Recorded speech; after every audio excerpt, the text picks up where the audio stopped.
is not completely evident to the most people why science would be even predicated on values. What kind of values do you mean? What kind of values does science require? Well, for example, it requires that every measured bit can be isolated and quantified so that it is equal to the next bit. Science requires that reality is broken down into, well, equal bits, right? You cannot say action equals minus a reaction, for example, or any kind of formula, scientific formula with an sign equal in the middle, if you do not already a priori assume that the things you are comparing to each other can be equal, can be understood in exactly the same terms, in terms of each other. So this already predicates certain possibilities for science. It is possible to compare quantities of the same quality to each other. But this already predicates equality of quality.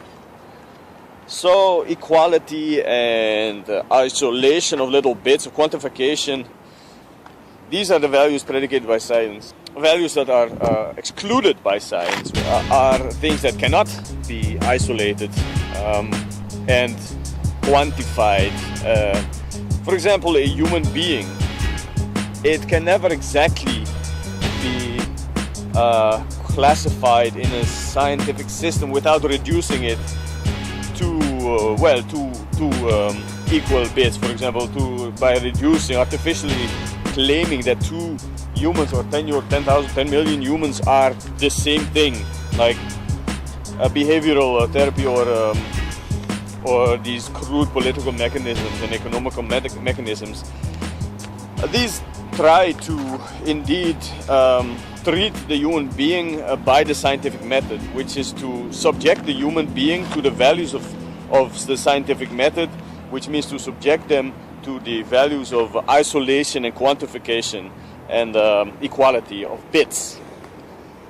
And we can see that the result of this is that the human race is being organized as if it is dead.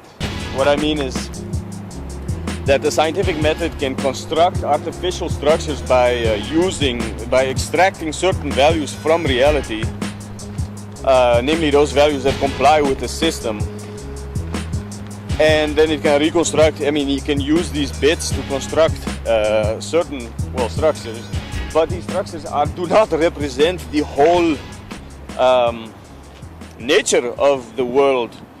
They are a small segment of those things that let themselves be manipulated in such harsh terms as to comply completely with a method that sets a priori values. But this is one way in which science values the world in terms of its own self-valuing.